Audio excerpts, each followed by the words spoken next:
I learned the hard way that moving to Pine Ridge Estates in Boulder, Colorado would be the single worst decision of my adult life when I found a bright yellow envelope taped to my front door on a Tuesday morning in late January. My name is William Quincy, and I had been living in this supposedly upscale neighborhood for 8 months when the trouble started. The envelope contained a letter printed on expensive cardstock, embossed with the Pine Ridge Estates logo at the top. It was from Sharon Hendricks, the president of our homeowners association, informing all residents that effective immediately, the use of snowblowers, lawnmowers, and other loud power equipment was prohibited between the hours of 7 p.m. and 7 a.m. The letter cited noise complaints from several residents who claimed their evenings were being disrupted by inconsiderate neighbors. I read the letter 3 times, standing in my driveway in the freezing cold, my breath forming clouds in the winter air. This was problematic for me because I worked as an emergency room physician at Boulder Community Health, and my shifts were brutal. I typically worked from 2 p.m. until midnight, sometimes even later if we had a particularly rough night. That meant the only time I could possibly clear my driveway was after I got home, which was usually well past the new curfew. My wife had left me 6 months before I moved here, taking our golden retriever and half of everything we owned. The house in Pine Ridge Estates was supposed to be my fresh start, a place where I could rebuild my life and focus on my career without the constant reminders of what I had lost. The neighborhood was beautiful, full of large homes with perfectly manicured lawns and driveways that never seemed to have a single leaf out of place. I should have known it was too good to be true. I called the HOA office that afternoon during my lunch break at the hospital. A cheerful woman named Patricia answered and put me through to Sharon Hendricks after I explained my situation. "Mrs. Hendricks, this is William Quincy from 4287 Elk Ridge Drive. I just received your letter about the new equipment restrictions, and I need to discuss an exemption." Her voice was sharp and nasal, the kind that immediately set my teeth on edge. "Mr. Quincy, the rules apply to everyone equally. That's what makes them fair." "I understand that, but I work nights at the hospital. I'm an ER doctor, and I don't get home until after midnight most nights. If it snows, I have no way to clear my driveway within your time restrictions." "You could hire a service," she said dismissively. "Many of our residents use professional landscapers." "I'm already paying HOA fees," I replied, trying to keep my frustration in check. Adding a snow removal service would be an unnecessary expense when I have a perfectly good snowblower sitting in my garage. "The rules exist for the benefit of the entire community, Mr. Quincy. I suggest you find a solution that doesn't involve disturbing your neighbors during quiet hours." "What if I only clear my own driveway? I would be done in 15 minutes, maybe 20 tops." "The answer is no. Violations will result in fines starting at $250 for the first offense. Have a good day." She hung up before I could respond. I sat in the hospital cafeteria, staring at my phone, feeling a familiar anger building in my chest. This was exactly the kind of petty bureaucratic nonsense that made people hate HOAs. I had read the horror stories online before buying my house, but the real estate agent had assured me that Pine Ridge Estates was different, that the HOA was reasonable and only enforced rules that made sense. That had been a lie. The week passed without incident because the weather stayed clear. Colorado in January can be unpredictable, with bright sunny days that make you forget it's winter, followed by blizzards that dump 2 feet of snow overnight. I went to work, came home, ate frozen dinners in front of the television, and tried not to think about how empty the house felt. The following Tuesday, The forecast called for heavy snow starting in the evening and continuing through the night. I watched the weather report before my shift, already dreading what I would come home to. The meteorologist was practically gleeful, as she predicted 8 to 12 inches of accumulation. I drove to work under darkening skies, and by the time I walked into the ER at 1:45, the first flakes were starting to fall. It was a busy night. We had 3 car accidents, a heart attack, 2 cases of flu that had progressed to pneumonia, and a college student who had managed to break his leg attempting to slide down a snow-covered hill on a cafeteria tray. By the time my shift ended at 12:30 a.m., I was exhausted, my feet hurt, and I wanted nothing more than to collapse into bed. I walked out to the parking lot to find my truck buried under nearly 10 inches of snow. It took me 20 minutes to clear it off, and another 15 to carefully navigate the roads back to Pine Ridge Estates. The snowplows had been through the main roads, but my neighborhood streets were still covered. I turned onto Elk Ridge Drive and felt my heart sink. Every driveway on the block was perfectly cleared except mine, which was buried under a thick blanket of white. I pulled into the street in front of my house, unable to get into the driveway itself. It was 1:15 in the morning.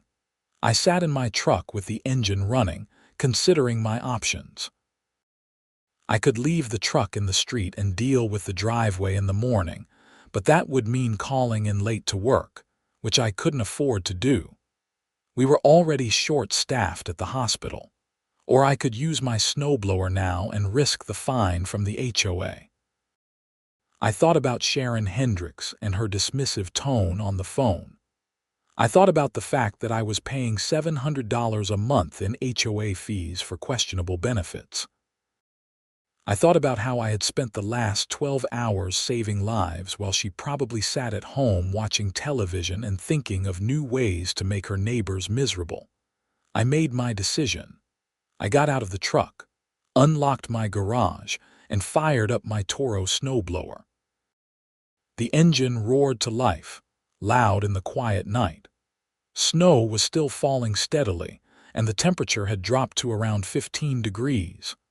My breath came out in thick clouds as I began clearing my driveway in steady, methodical passes.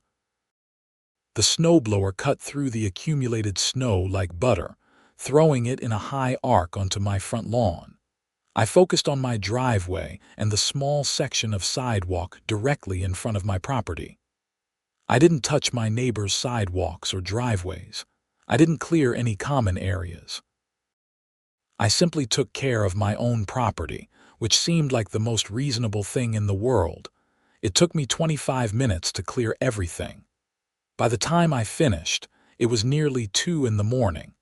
I parked the snowblower in the garage, moved my truck into the driveway, and went inside. I was cold, exhausted, and oddly satisfied. I had done what needed to be done. I woke up at 9 the next morning to find another yellow envelope taped to my door. This one contained a formal violation notice. Sharon Hendricks informed me that I had been observed operating loud power equipment at approximately 1:30 a.m., in direct violation of the community rules. I was being fined $250, payable within 30 days.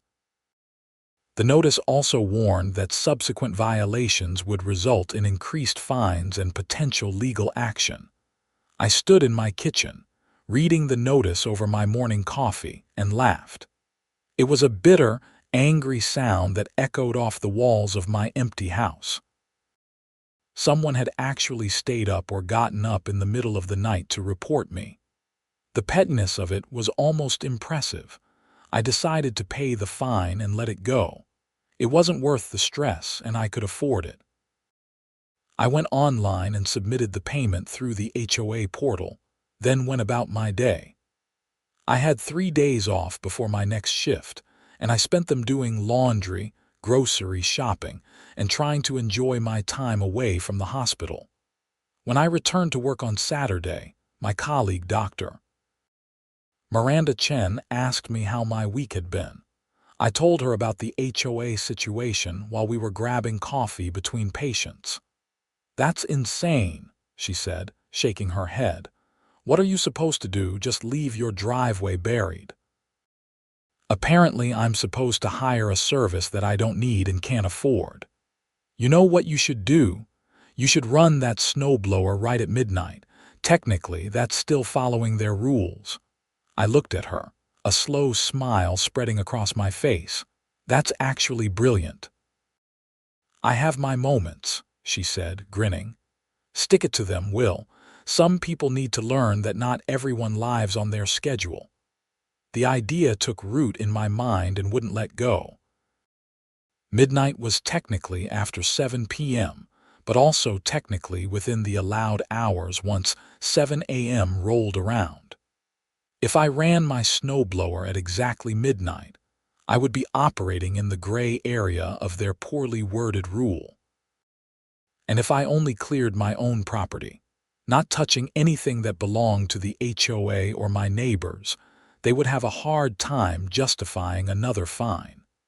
The weather forecast for the following week showed another storm system moving in. This time, it was predicted to hit on Thursday night, with snow continuing into Friday morning. I had a shift Thursday from 2 p.m. to midnight, which meant I would get home right around the time I needed to execute my plan. I spent my days off researching Colorado property law and HOA regulations. I wanted to make sure I understood exactly what I could and couldn't do. According to state law, I had the right to maintain my property as long as I wasn't violating any municipal noise ordinances. Boulder's noise ordinance prohibited excessive noise between 10 p.m. and 7 a.m., but it defined excessive noise as sustained sounds above a certain decibel level that continued for more than 15 minutes. A snowblower running for 20 minutes would technically be under that threshold.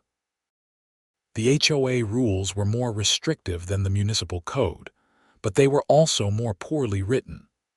The letter had specified that loud power equipment was prohibited between 7 p.m. and 7 a.m., but it didn't define what constituted loud or provide any exceptions for necessary maintenance.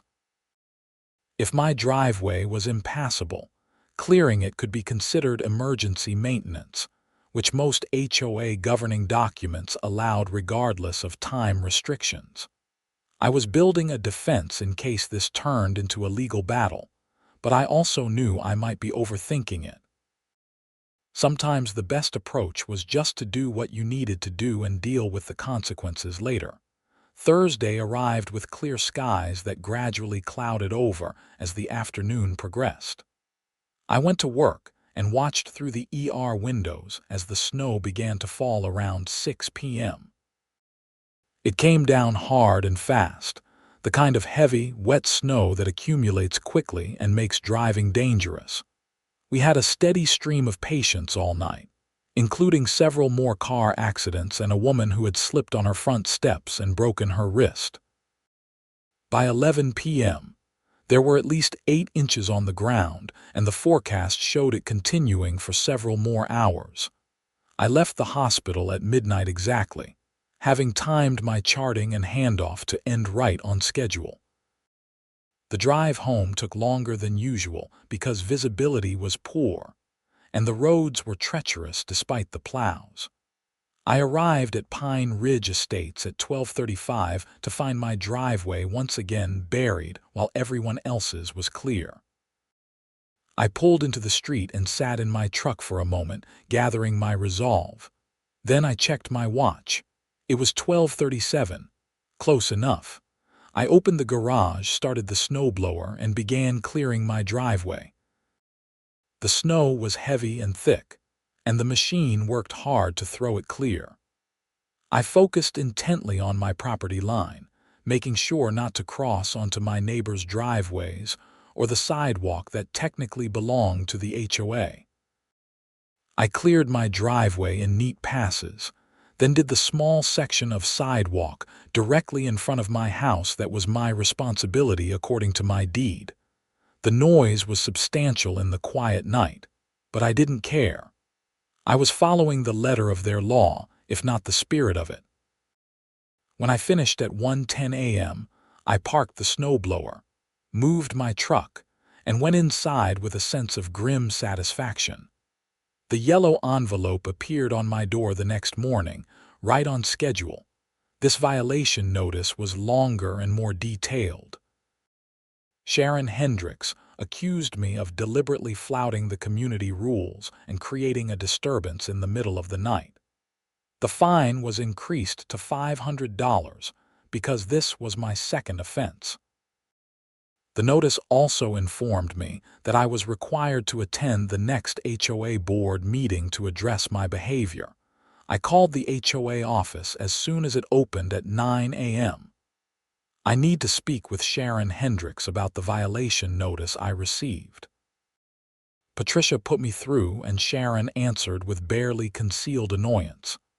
"Mr. Quincy, I assume you received your notice." "I did, and I want to contest it.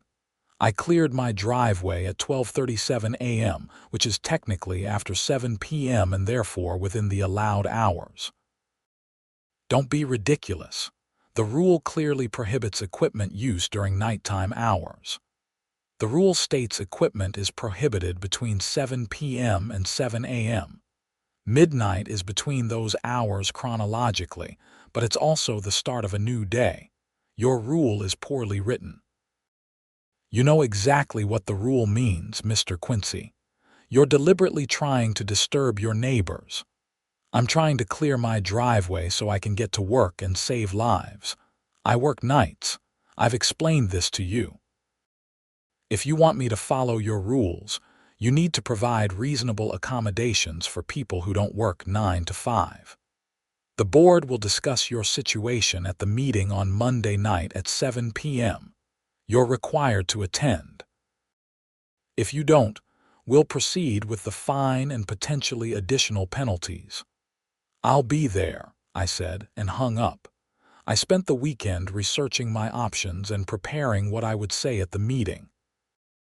I printed out copies of the HOA covenants, the Colorado revised statutes related to HOAs, and Boulder's municipal noise ordinance.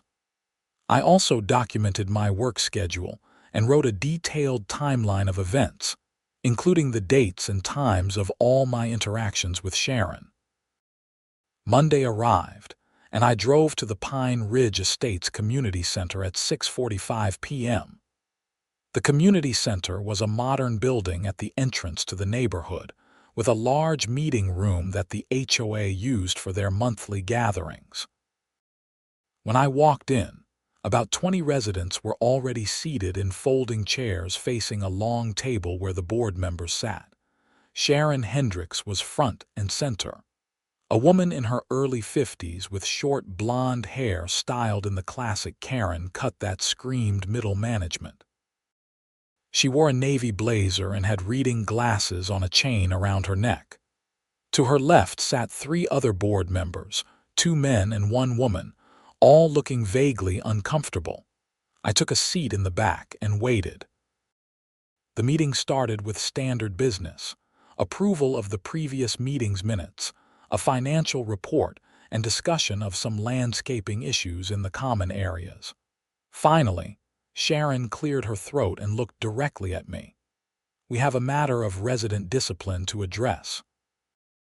William Quincy, would you please come forward?" I walked to the front of the room, very aware that everyone was staring at me. I set my folder of documents on the table in front of Sharon. "Mr. Quincy has repeatedly violated our community noise restrictions by operating his snowblower during prohibited hours," Sharon began, addressing the room rather than me. "He was fined for a first offense and then deliberately committed a second violation just days later. This kind of disrespect for our community rules cannot be tolerated." "I'd like to respond," I said calmly. Sharon looked annoyed but nodded. "Go ahead." "I work as an emergency room physician at Boulder Community Health. My typical shift runs from 2 p.m. until midnight or later. When it snows, I come home to find my driveway impassable. I requested an exemption to clear my driveway when I get home from work, and Mrs. Hendricks refused. She suggested I hire a professional service, which is an unnecessary expense when I own equipment that can do the job. I pulled out the municipal noise ordinance and handed copies to the board members. Boulder's noise ordinance allows for maintenance activities that last less than 15 minutes, even during nighttime hours. Clearing my driveway takes approximately 20 minutes, which is barely over that threshold. More importantly, your HOA rule is poorly written and doesn't account for residents who work non-traditional hours or provide any exception for necessary property maintenance. One of the male board members, a man in his 60s named Robert, spoke up. "You ran your snowblower at 12:30 in the morning. That's excessive." "That's when I got home from saving lives at the hospital," I replied, letting some of my frustration show. "I'm happy to clear my driveway at 7 a.m. if someone wants to explain to my patients why their doctor was late because his driveway was blocked." "This is about being considerate of your neighbors," Sharon interjected. "Your noise disturbs people who are trying to sleep. And leaving my driveway blocked prevents me from doing my job, which is literally keeping people alive. I would think the HOA could find some middle ground here, but apparently that's too much to ask." The room was silent for a moment. Then a woman in the audience raised her hand. She was elderly, probably in her 70s, with white hair and kind eyes. "I'm Dorothy Palmer from 4291 Elk Ridge Drive. I'm Dr. Quincy's next-door neighbor. I'd like to say that his snowblower doesn't bother me at all. I wear earplugs to sleep, and even if I didn't, I'd much rather have a doctor who can get to work than have perfect silence." Another resident spoke up, a younger man I didn't recognize. "I work nights too, and this rule makes no sense. Not everyone has a traditional schedule." Sharon's face was turning red. "The rules are in place because we received multiple complaints about noise. If we start making exceptions for everyone, the rules become meaningless." "Who complained?" I asked. "I'd like to know who's been reporting me. That information is confidential." "Convenient," I said. "Look, I'm not trying to be difficult. I'm trying to maintain my property and do my job. If the board wants to fine me, go ahead, but I'm not paying. You can take me to court, and we can let a judge decide whether your poorly written rule supersedes my right to access my own property." Sharon stood up, her chair scraping loudly against the floor. "This meeting is adjourned. The board will deliberate and inform you of our decision in writing." I grabbed my documents and walked out, feeling the eyes of the other residents on me. I had probably just made an enemy for life, but I was past caring. Some battles are worth fighting, even if they're over something as stupid as when you can run a snowblower. The board's decision arrived 3 days later. They upheld the $500 fine and added an additional $250 for what they called disrespectful conduct during a board meeting. They also instituted a new rule specifically targeting me. Any resident who operated power equipment outside the allowed hours more than twice in a 12-month period would face suspension of their HOA privileges, including use of the community center, pool, and other amenities. I didn't pay the fines. Instead, I contacted a lawyer who specialized in HOA disputes. Her name was Jennifer Walsh, and she had a reputation for taking on overzealous homeowners associations. We met at her office in downtown Boulder on a Thursday afternoon. "Your case is interesting," she said after reviewing my documents. "The HOA is clearly being unreasonable, but they have broad authority to enforce their rules as long as those rules don't violate state law or your deed restrictions. So, what are my options? You can pay the fines and continue fighting for a rule change from within the system. You can refuse to pay and let them take you to small claims court, where you'd have a decent chance of winning. Or you can sue them for harassment and demand they provide reasonable accommodations for your work schedule. What would you recommend? Honestly, I'd pay this round of fines and document everything going forward. If they continue to target you, we build a case for harassment. If they back off, you've won without spending thousands on legal fees. I thought about it for a moment, then nodded. That makes sense. But what if it snows again and I need to clear my driveway? She smiled. Then you clear your driveway and document exactly how long it takes, where you clear, and why it's necessary.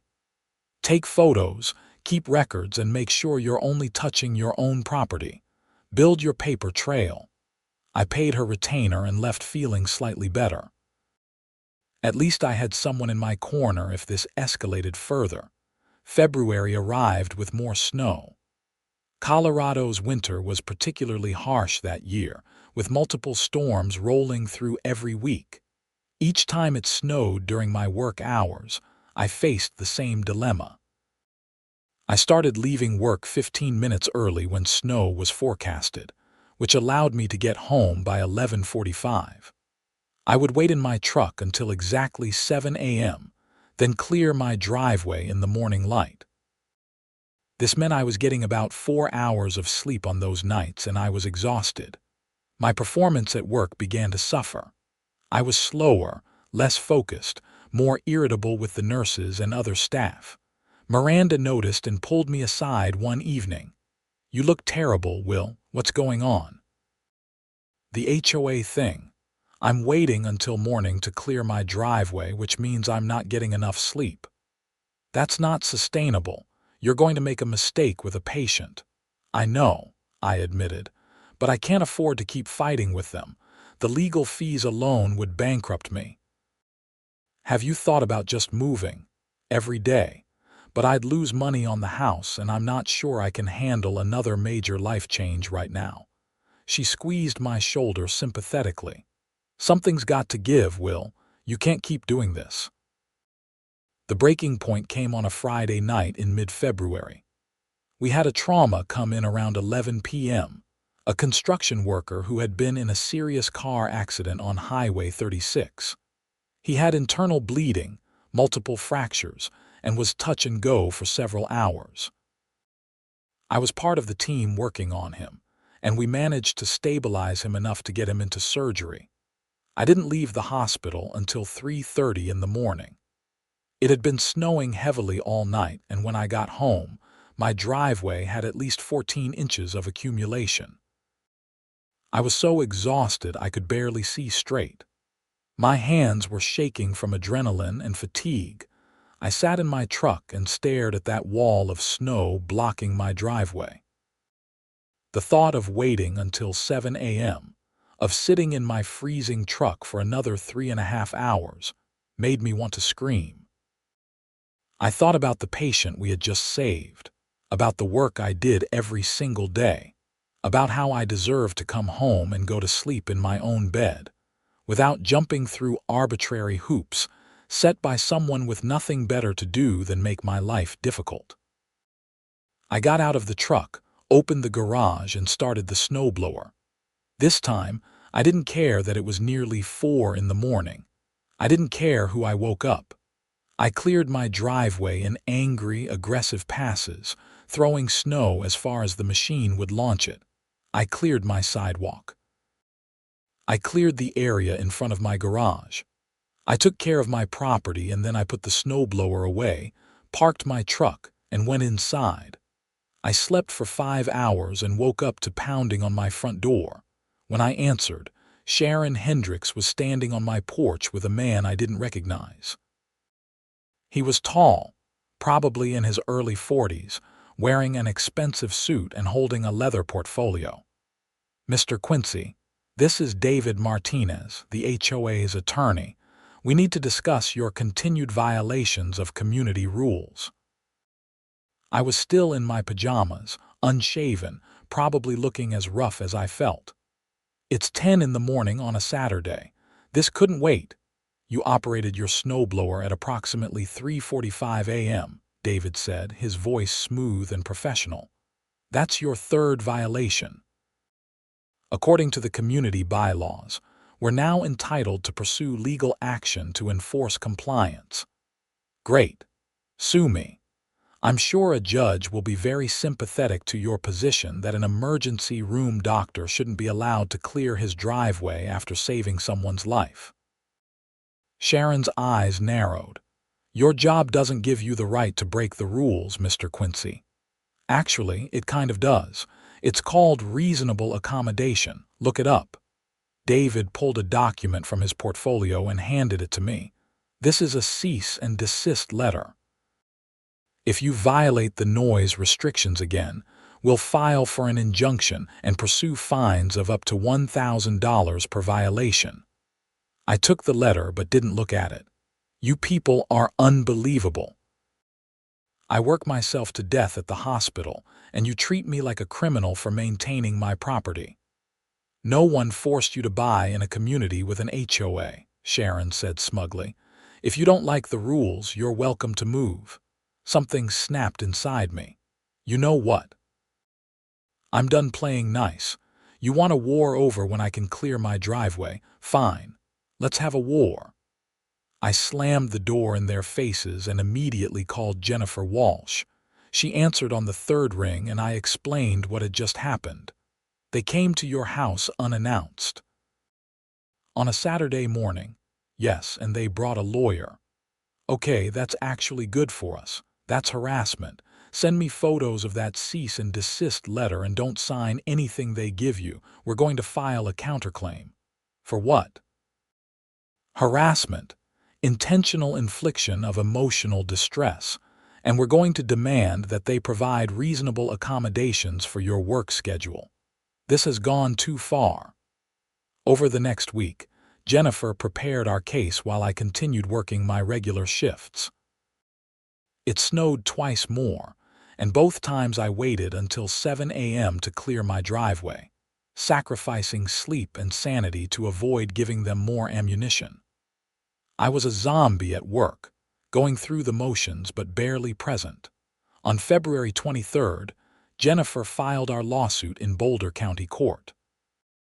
We sued the Pine Ridge Estates, HOA, for harassment, selective enforcement of rules, and failure to provide reasonable accommodations. We demanded they modify their noise restrictions to allow for necessary property maintenance by residents with non-traditional work schedules, and we asked for damages to cover my legal fees and the fines they had assessed. The lawsuit made local news. A reporter from the Boulder Daily Camera called me for comment, and I gave them the full story. The article ran on the front page of the local section with the headline Dr. Sues HOA over snowblower ban. The comments online were overwhelmingly in my support, with dozens of people sharing their own HOA horror stories. The publicity seemed to rattle the HOA board. Patricia called me 3 days after the article ran and asked if I would be willing to mediate before going to court. I agreed, but only because Jennifer advised me that showing a willingness to resolve the dispute would look good if we ended up in front of a judge. The mediation was scheduled for March 5th at a neutral location, a conference room in a local law office. I arrived with Jennifer to find Sharon Hendricks, David Martinez, and 2 of the other board members already seated. Sharon looked like she had aged 10 years since I last saw her, with dark circles under her eyes and tension radiating from her clenched jaw. The mediator was a retired judge named Howard Chen, a calm, professional man in his 70s who immediately set ground rules for the discussion. Each side would have an opportunity to present their position without interruption, and then we would work toward finding common ground. Sharon went first. Mr. Quincy has repeatedly violated clearly stated community rules designed to maintain peace and quiet for all residents. He's been given multiple opportunities to comply, including suggestions that he hire a professional service or adjust his schedule. Instead, he's chosen to be confrontational and disruptive. Judge Chen nodded and turned to me. "Dr. Quincy, your turn. I work as an emergency room physician with a schedule that doesn't fit the traditional 9-to-5 model. When it snows, I come home after midnight to find my driveway impassable.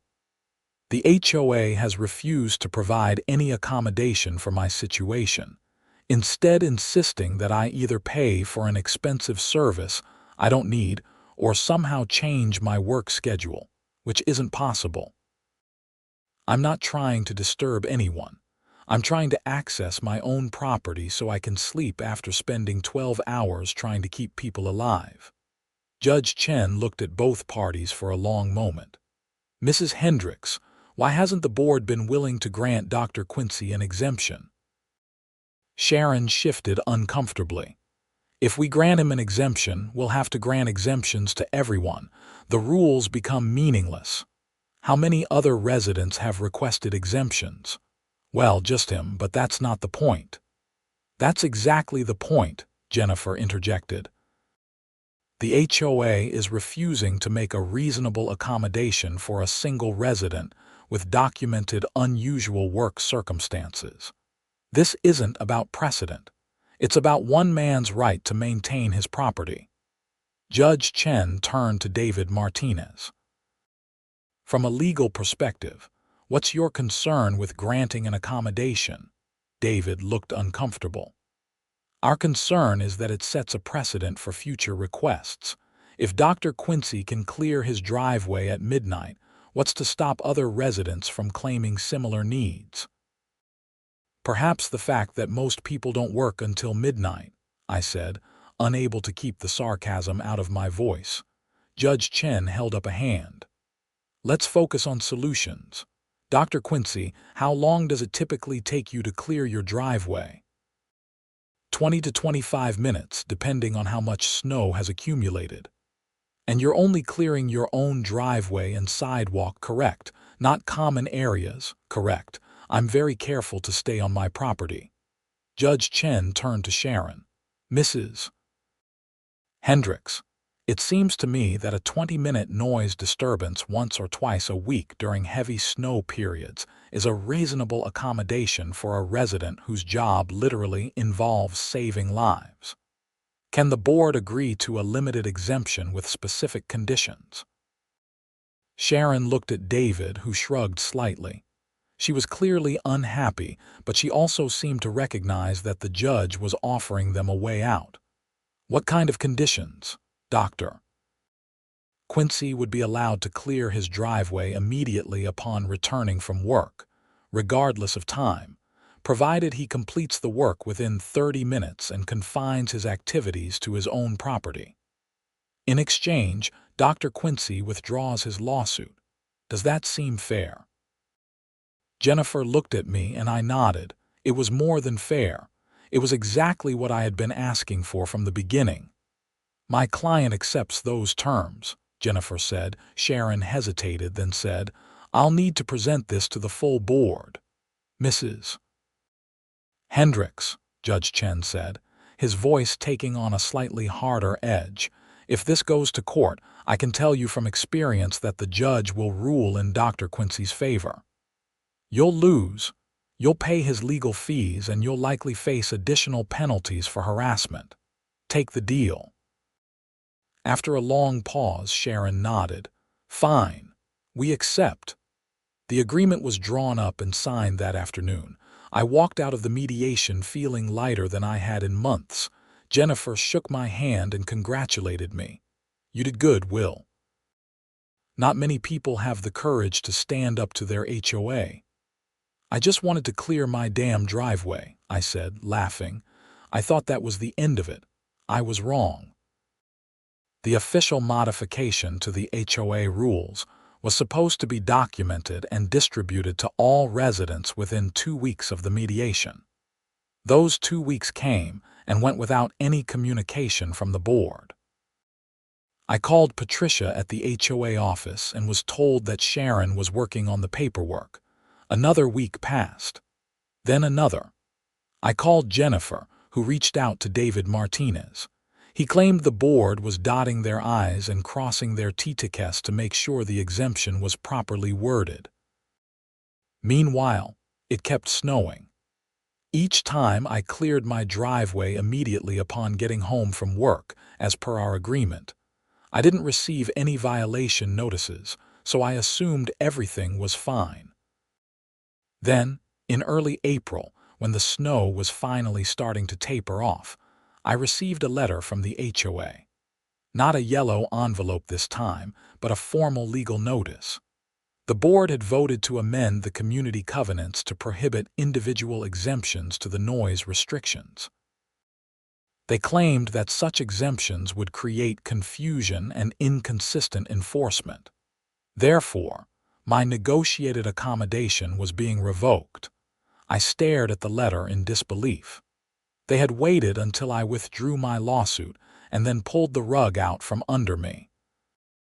It was one of the most underhanded things I had ever experienced. I called Jennifer immediately. "They can't do this, can they?" She was silent for a long moment. "They might be able to, depending on how the covenant amendment process works in your community. Send me a copy of your CC and Articus, the covenants, conditions, and restrictions. I need to see what the process is for amendments." I scanned and emailed her the documents, then paced my kitchen, too angry to sit still. This was beyond petty. This was vindictive. Jennifer called me back 2 hours later. "Okay, here's the situation. According to your CC and Articus, the board can propose amendments, but they need to be approved by a majority vote of all homeowners. They can't just unilaterally change the covenants. So what they're doing is illegal. It's not valid unless they hold a proper vote. Do they mention anything in the letter about a vote?" I read through the letter again. "No, they just say the board voted to amend the covenants. That's not sufficient. The board can vote to propose an amendment, but the homeowners have to approve it. This letter is essentially meaningless until they hold a community vote. So I can ignore it. For now, yes, but keep documenting everything. If they try to enforce this so-called amendment, we'll have grounds to sue them again." I felt slightly better, but the whole situation left a bad taste in my mouth. Sharon Hendricks was clearly on a personal crusade against me, and she wasn't going to stop until she had won or destroyed the HOA in the process. The community vote was scheduled for the annual homeowners meeting in mid-May. Every resident received a notice in the mail explaining the proposed amendment and informing them that their presence or proxy vote was required. The amendment was worded broadly, prohibiting all exemptions to the noise restrictions regardless of circumstances. I knew I needed to rally support if I was going to defeat this. I spent the weeks leading up to the meeting going door to door in the neighborhood, talking to my neighbors and explaining the situation. To my surprise, many of them were sympathetic. Dorothy Palmer, my elderly neighbor, was outraged. "Sharon Hendricks is a tyrant. I've lived in this neighborhood for 15 years, and she's made everyone miserable with her petty rules." The younger man who had spoken up at the previous meeting, whose name was Tom Richardson, offered to help. "I work nights as a nurse at the same hospital you do. If they can screw you over, they can screw me over too. I'll talk to people." We built a coalition of residents who were tired of Sharon's heavy-handed management style. By the time the annual meeting rolled around, I felt cautiously optimistic. The meeting was held in the community center on May 15th at 7 p.m. The room was packed with at least 60 people, far more than usually attended HOA meetings. I sat near the front with Dorothy and Tom, while Sharon and the board members took their usual positions at the head table. Sharon called the meeting to order and went through the standard business quickly, clearly eager to get to the main event. When she finally brought up the proposed amendment, She framed it as a necessary measure to prevent chaos and ensure fair enforcement of rules. If we allow individual exemptions, we open ourselves to constant requests and complaints. The rules need to apply equally to everyone without exception. When she finished, Judge Chen's words from the mediation echoed in my mind. I raised my hand and was recognized. I'd like to speak against this amendment. The mediated agreement I reached with the board was specifically designed to address my unique situation without impacting anyone else. I work nights at the emergency room, and I need to be able to clear my driveway when I get home. This amendment would force me to either violate the rules or leave my driveway impassable, neither of which is reasonable. The idea that granting one accommodation would lead to chaos is a slippery slope fallacy. The board can evaluate requests on a case-by-case basis, just like any reasonable organization. Dorothy stood up next. I'd like to speak as well. Sharon Hendricks has been president of this HOA for 6 years, and in that time, she's done nothing but make life harder for everyone in this neighborhood. She's fined people for having their trash cans visible from the street for 5 minutes. She sent violation notices for grass that was half an inch too long. She's made this community feel like a police state instead of a neighborhood. This amendment is just another example of her need to control every aspect of our lives, and I'm voting no. There was a murmur of agreement from several residents. Sharon's face turned bright red. Tom stood up and shared his own experiences working night shifts and dealing with the HOA's inflexible rules. Then another resident talked about being fined for parking their car on the street overnight when they had a broken garage door. One by one, people stood up and shared stories of Sharon's petty enforcement and unwillingness to work with residents.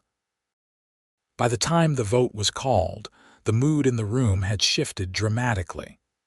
The amendment was defeated by a vote of 48 to 12. Sharon looked like she wanted to crawl under the table, but the homeowners weren't done. Someone in the back of the room made a motion to remove Sharon as president and hold a special election for her position.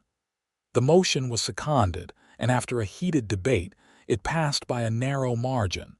Sharon stood up, her face a mask of fury and humiliation. Fine. You want someone else to do this job? Good luck. No one else has the time or dedication I've put into this community. She grabbed her papers and stormed out of the room. The remaining board members looked at each other awkwardly, and one of them, Robert, the older man who had spoken at the previous meeting, took over as interim president. The special election was held 3 weeks later, and Dorothy Palmer was elected as the new HOA president.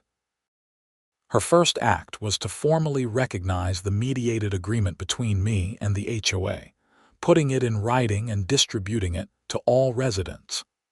Her second act was to review all outstanding violations and fines, dismissing many of them as excessive or unreasonable.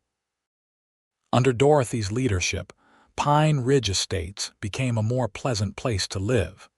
The rules were still enforced, but with common sense and flexibility. If someone had a legitimate reason for needing an accommodation, Dorothy worked with them to find a solution. As for Sharon Hendricks, she moved out of the neighborhood that summer. I heard through the grapevine that she had bought a house in a different community and immediately joined that HOA board. Some people never learn. But then, in late July, something happened that I hadn't anticipated. I was at work when I received a call from Dorothy. "Will, we have a problem. Sharon has filed a lawsuit against the HOA claiming she was illegally removed from her position as president." I felt my stomach drop. Can she do that? Apparently, yes. She's claiming the vote to remove her wasn't conducted properly, and that she's entitled to serve out her full term, which doesn't end until next year. That's insane. The vote was legitimate. I know, but we're going to have to defend it in court. David Martinez reached out to me and said Sharon is also claiming emotional distress and reputational damage. She's asking for $50,000 in damages. I was floored. After everything she had put me and the other residents through, she was now playing the victim. What can I do to help? We need people to testify about her behavior as president. Would you be willing to give a statement? Absolutely. Over the next few weeks, Jennifer Walsh agreed to represent the HOA in the lawsuit against Sharon. Multiple residents came forward with documented evidence of Sharon's excessive fines, harassing behavior, and unwillingness to work with homeowners. I provided detailed records of my interactions with her, including the mediation transcripts and all the violation notices I had received. The case went to court in September. Sharon showed up with her own lawyer, a sharp-looking woman named Patricia Mills, who tried to paint Sharon as a dedicated volunteer who had been unfairly targeted by ungrateful residents. But the evidence against Sharon was overwhelming. Jennifer presented a timeline of violations and fines that showed a clear pattern of excessive enforcement. Dorothy testified about specific instances where Sharon had gone out of her way to make residents' lives difficult. Tom Richardson described being threatened with fines for parking his car in his own driveway because it didn't meet Sharon's aesthetic standards. When it was my turn to testify, I laid out the entire snowblower saga, from the initial ban to the mediation to Sharon's attempt to revoke the agreement after I had withdrawn my lawsuit. I explained how her inflexibility had caused me significant stress and sleep deprivation, impacting my ability to do my job effectively. The judge, a no-nonsense woman named Linda Morrison, listened to all the testimony and reviewed the evidence. When it came time for her ruling, she was blunt.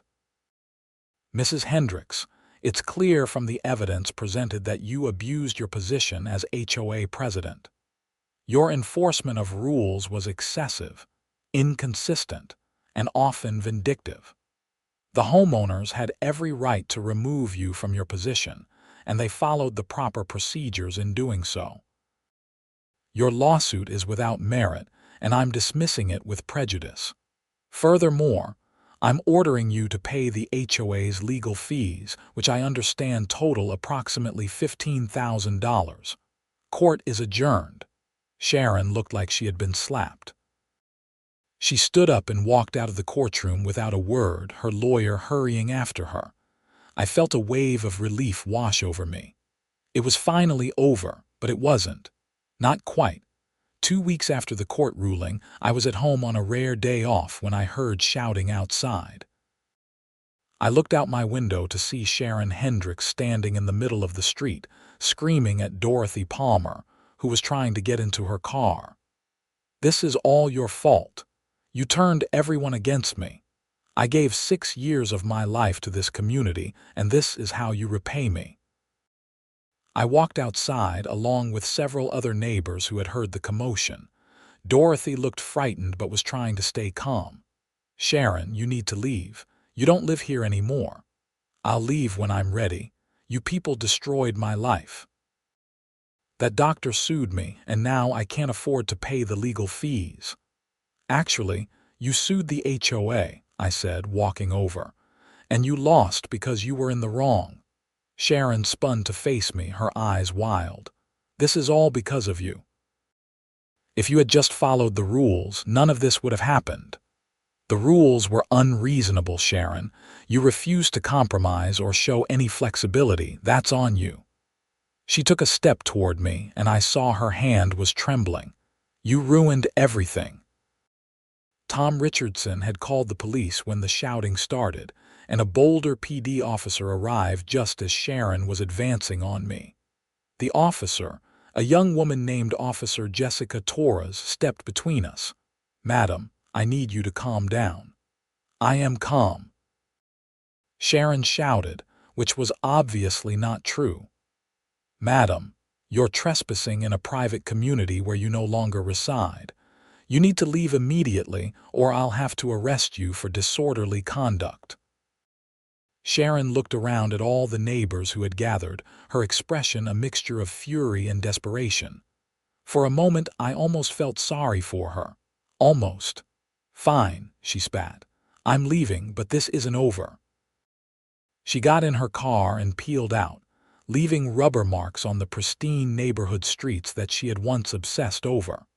Officer Torres took statements from everyone and assured us that if Sharon returned, she would be arrested. She also suggested that Dorothy file for a restraining order, which Dorothy agreed to do. That was the last time any of us saw Sharon Hendricks in person. Dorothy's restraining order was granted, prohibiting Sharon from coming within 500 feet of Pine Ridge Estates. The legal fees Sharon owed to the HOA went to collections when she failed to pay them. I heard through the neighborhood gossip network that Sharon's obsessive behavior had cost her more than just her position as HOA president. Her husband, who I had never met, had apparently filed for divorce, citing her inability to let go of the HOA situation and her increasingly erratic behavior. She had also lost her job as an office manager at a dental practice because she was spending so much time on HOA-related activities, and later the lawsuit. Part of me felt guilty about how things had turned out for her, but a larger part of me recognized that Sharon had brought it all on herself. If she had simply been willing to work with me, to show a little flexibility and compassion, none of it would have happened. Instead, she had chosen to dig in her heels and turn a minor dispute into a full-blown war. Life in Pine Ridge Estates improved dramatically under Dorothy's leadership. The community felt more like an actual neighborhood, with people looking out for each other instead of looking for violations to report. The 4th of July block party that summer was the most well-attended event in years, and even the perennial complainers seemed more relaxed. As for me, I continued working my nights at the hospital and clearing my driveway whenever it snowed, without fear of fines or harassment.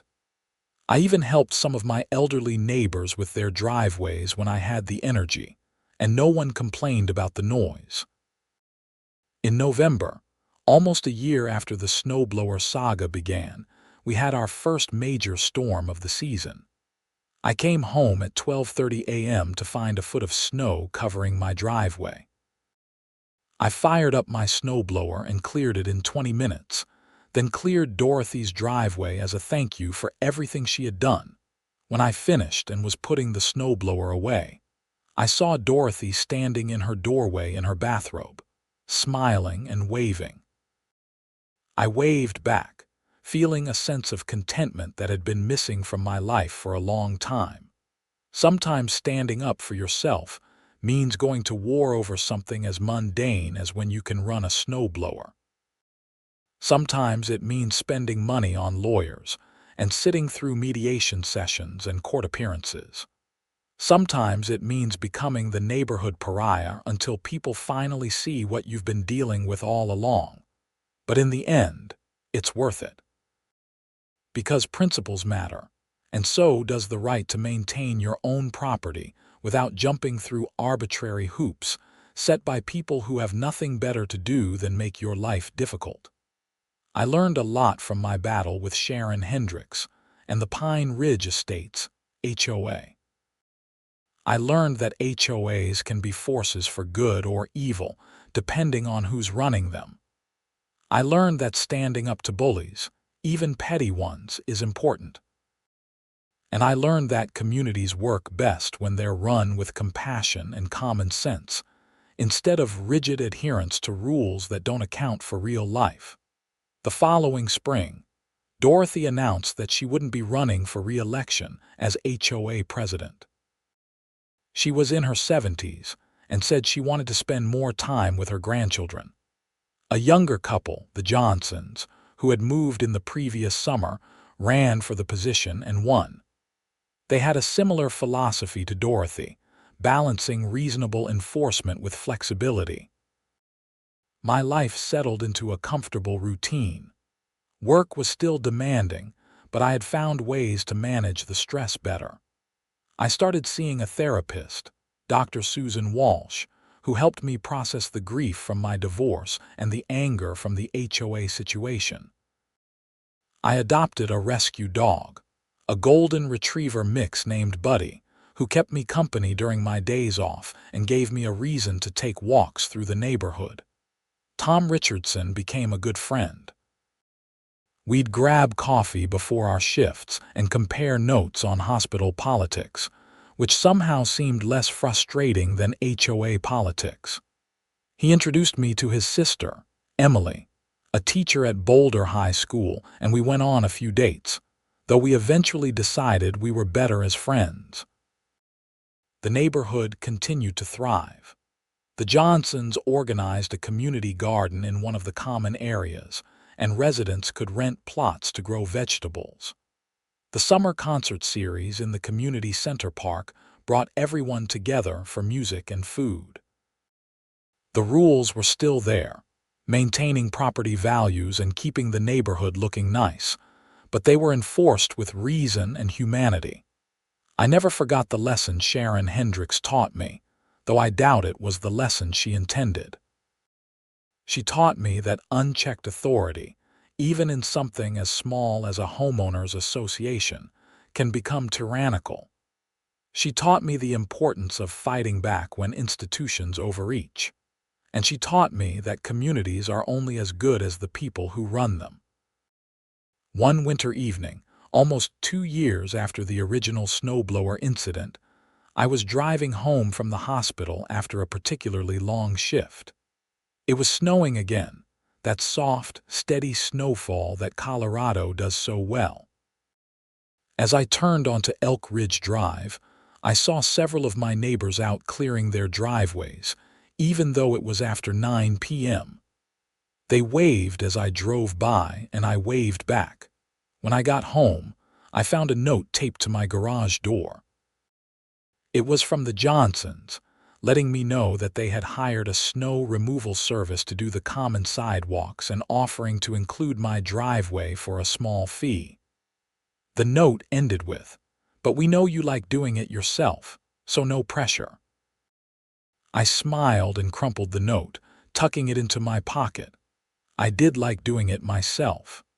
There was something satisfying about the physical work, the immediate visible results, the knowledge that I was taking care of my own property. But more than that, every time I fired up that snowblower, I remembered what I had fought for and won. I remembered standing up to Sharon Hendricks and her petty tyranny. I remembered the community coming together to take back their neighborhood from someone who had forgotten that HOAs are supposed to serve homeowners, not rule over them. As I cleared my driveway that night, with Buddy watching from the window and the snow falling softly around me, I felt a deep sense of peace. Pine Ridge Estates had become what it was supposed to be all along, a home, not a battleground, and that was worth fighting for.